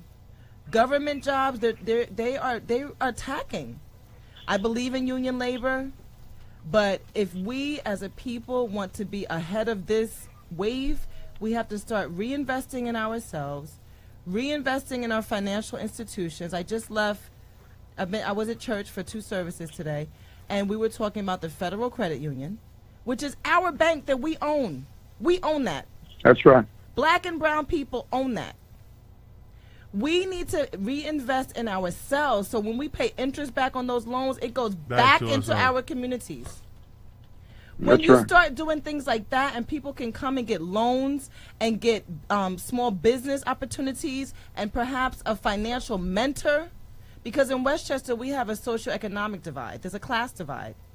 So there's those that are of color that are at the top, and there's those that are of color that are at the bottom. those that are the bank managers and bank executives need to talk to those that are on the corner about business ownership. And that's how I believe we can engage the brothers who are disengaged because they're tired of talking. They want action and they want advancement. That is true. Also, some kind of training of skills, like, updating, making them more attractive to the work, to be able to get jobs. And when we open these small businesses, we need to support our own small businesses. That's right. And that's one of the things we don't do. We don't support. Absolutely We don't support. We speak from a black business. We don't support our own businesses, and Unless you baking cupcakes, man. Everybody like cupcakes. I don't know, man. No, it's but you're baking cupcakes. But we do not support. I heard. We do not support those institutions that are responsible for providing us some sort of intellectual leadership. Right. It's precisely what we are most in need of and refuse to actually put any money behind. Black Westchester is not perfect. It's got a lot of ways in which it could grow, advance, but it's the best game going right now for the black community in Westchester County, and we have a good foundation here. And I can tell you, look, I'm good. I'm gonna make it. This isn't my gig. This is not my primary livelihood. But I tell you that I know because I work with my brothers here, and they put their heart and soul into this, and too often the community is not showing appreciation for the tremendous amount of effort that goes into this by actually paying for some news. Every organization requires finance. Requires finance, everybody. Indeed. We're refusing to do this, and that's why we continue to grope blindly into a future and continue to stumble into the abyss. Damn. Wow. I don't want to stumble into this. Intellectual conversations by Dr. Bob. Well, the ministers inspired me. That's forgive me. Very good. We're here as a stopgap for stumbling into the abyss. That's right. We're here for a stopgap, and we're here to hear from the community. This is a us thing. This is not, some people at the top telling other people how they should operate and what is meaningful to them. This is a joint venture. Westchester County is not that big. We can talk to each other. We all know one another. And if we can get it right here, we can expand out to other communities. This is how we did it. This is how we bridged the gap through the classes. But people are scared. I mean, black people are scared for even just speaking up. And white people are scared when black people talk black power. They get threatened. And it's nothing. I'm not, just because I'm pro me don't mean I'm anti you. Right. I'm pro me. Right. And I want my community to be like your community. I mean, what the hell? What's the problem with wanting my community to flourish like your community is? Mm-hmm. Why does it have to be that I want to take yours? I don't want to take yours, but I'm not going to accept anything less than what you have. Mm-hmm. But I want the same that you have. Absolutely. But they take that as a threat. And it shouldn't be a threat. When I started Blacks in Law Enforcement, you have white people saying, even with the conference, well, what if white people have a conference? They already do. What if white people? Well, what if white people have a white police association? They already do. It's your local police department. What are you talking Westchester? About? We get that all the time. Right. What is the white Westchester? You already have it. Westchester Magazine. So those things you already have that is white controlled and controlled by the white supremacist narrative, whether it's conscious or unconscious. So when we come up with Black Westchester, when we have Blacks in Law Enforcement of a black political conference, they get threatened. And it's not trying to be threatened. We just want what you have. We have awoken, right? We have woken from the American dream, and it was a nightmare. Mm-hmm. So now we just want what we do. During a recent Kendrick Lamar performance, Dave Chappelle said, "If you are scared of a black man telling truth in America, just think of how scary it is being a black man telling the truth in America. So, you know what I'm saying? Like that was, I love that quote though. You know what I'm saying? Mm-hmm. So, yeah. And, I think even though okay, go ahead. I was going to say, I think even though the problem, many social problems reach their greatest level of intensity and severity in African American communities and communities of color, more broadly speaking, I think that many, we might say that the black community is the proverbial canary in the mine shaft. I guess. What is this? That's what it is, right? Someone help me. I've forgotten my metaphor here. But these are the same problems that are now afflicting white communities as well. And I think there's a common element, and that is all of our communities find ourselves under the stranglehold of a kind of narrow one-size-fits-all coal mine. Thank you. I had to look at canary in the coal mine. What did I say? In the mine shaft or something? Yeah. This is the corona.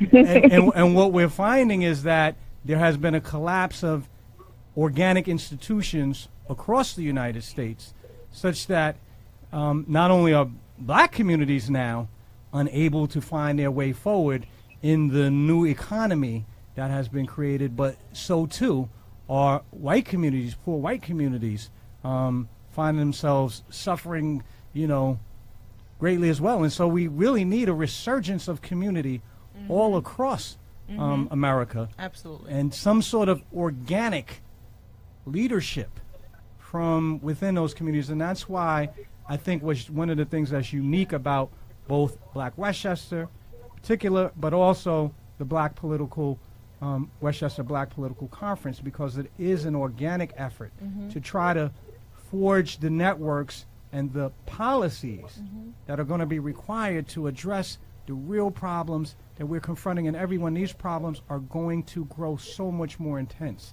We have before us, and we are undergoing an immense transformation in our economy whereby robotization and artificial intelligence That's right. is going to lead to a problem of mass unemployment that we really don't fully appreciate yet. 10 to 15 years, I'm desperately concerned.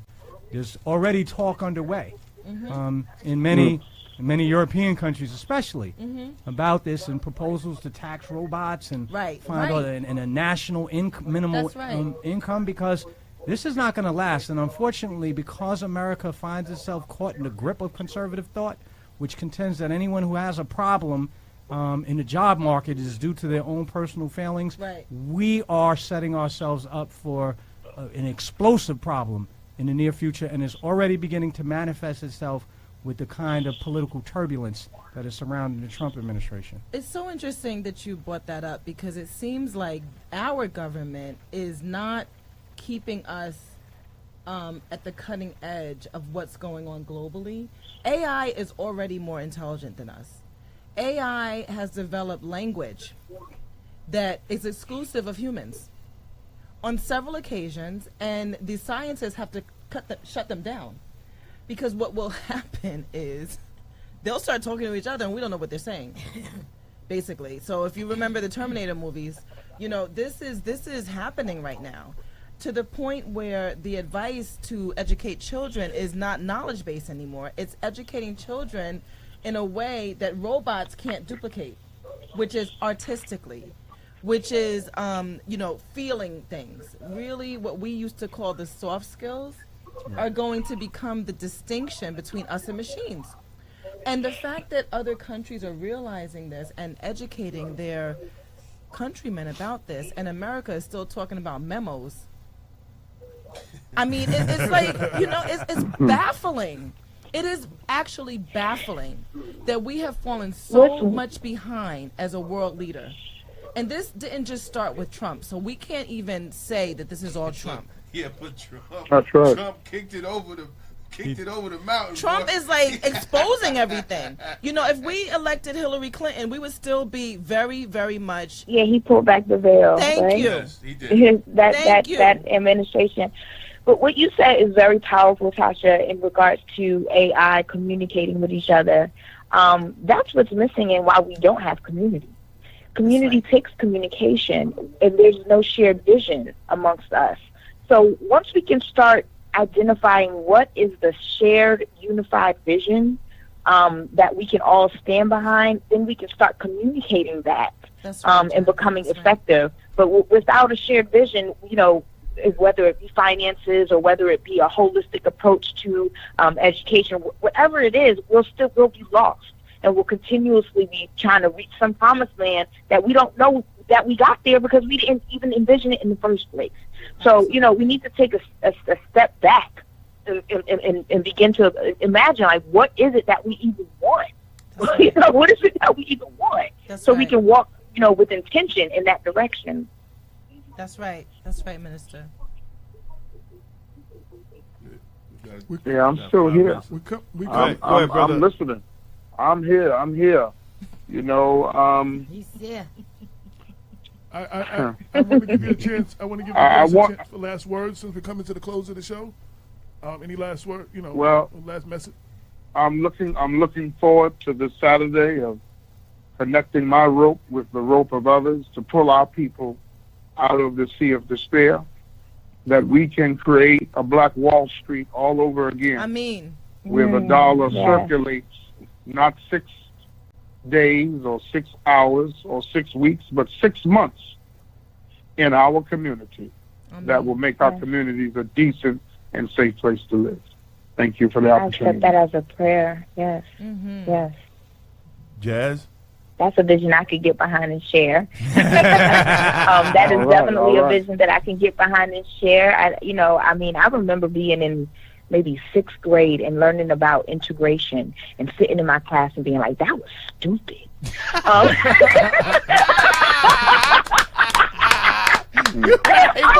I remember sitting there and that was dumb. Like, why did they want to do that? And so, with that being said, I would love to see us grow stronger together, understanding that we are more alike than different.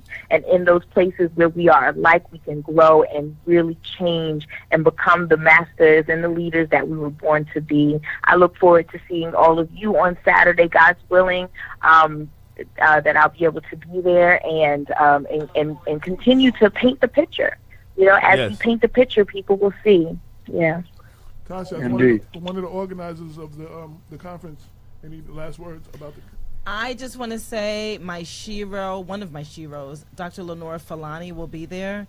And all right. Yes, Minister Jazz knows how much I love her. Minister Hafiz, I cannot wait to meet you. I know all the city councilmen and everything, but Dr. Lenora Falani, I voted for her. I voted for her. And I was a youngster, and I was just like, it's a Black woman on the ballot, I'm voting for her.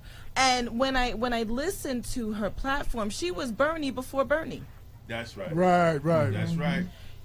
So Hillary Clinton, she's I agree. Amen. She's the reason Hillary Clinton cannot say that she was the first woman nominated for the presidency. What she says, for all our Hillary bots out there, what she says is, I was the first woman nominated on a major party line. Right. That's right, yeah. And that is because of Dr. Lenora Falani. That's right. Who was on the ballot in 50 states in 1988 and then ran again in 1992 on 40. So I cannot wait to meet this living legend. And I can't wait to see you guys all on Saturday. Thank you. Yes. Damon, close. I just want to thank everybody. I want to thank Minister Hafiz, my big brother, for over 20 some odd years. Yes, sir. I want to thank him for his support, man. It's great. I want to thank Minister Jazz. You're still doing that. I know. I want to thank Minister like Jazz me. I get in trouble for calling in and love her spirit and we're actually making history. Next we're making history in Westchester County. This is the first time Black people have come together, and it's going to be white people there too. But people have come together, to say, hey, listen, how can we get our communities back on track? How can we put legislation? How can we address the political process and how it affects the Black community in Westchester County? They've never seen it before, and some might be scared, but it's a day that should have came decades ago. So I want to thank everybody, who's participating, who helped make this happen, and it's going to be a great day. And it's going to be live. We're going live on Facebook, live on Periscope. It's going to be all over. We're going to hit all the groups, and it's sold out. It's sold out. I'm proud to say that we sold it out. We want to thank everybody. And if you didn't get your RSVP in, it's a wrap. Oh, snap. For real? No, you good. I mean, not you. That don't mean you. well, first come, first serve at the door. We're first come, first serve at the door. But I think it's that's for kind you of politicians that didn't RSVP too. Yeah, politicians ain't RSVP. All the black politicians that are just going to pop up, they didn't RSVP. Well, I want to thank our guests. I'm looking forward to the conference. I want to thank all the people that tuned in. And thank you, everybody, for your birthday shouts on Facebook. I appreciate all of that. Happy birthday. Happy birthday, AJ. Happy birthday to you, brother. Happy birthday to ya. Happy birthday. Happy birthday to ya. Happy Right. birthday Happy to ya. birthday to you. Happy birthday. And with that, we out. Yeah. Peace. 2 million All right. victims Thank you. of Americanism are waking up, and they're gaining a new political consciousness, becoming politically mature. And as they develop this political maturity, they're able to see the recent trends in these political elections. Any minority that has a block of votes that stick together is in a strategic position. Either way you go, that's who gets it. You're in a position to determine who go to the White House and who stay in the doghouse. You're the one who has that power. You and I have never seen democracy. All we've seen is hypocrisy.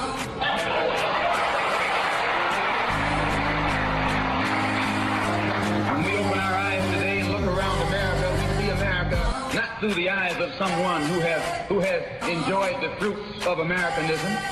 We see America through the eyes of someone who has been the victim of Americanism. We don't see any American dream. We've experienced only the American nightmare.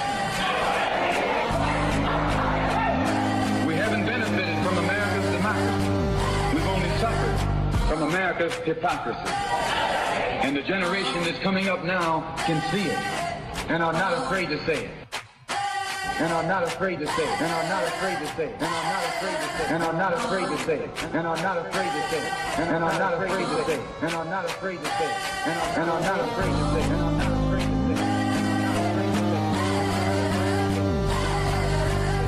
And are not afraid to say it.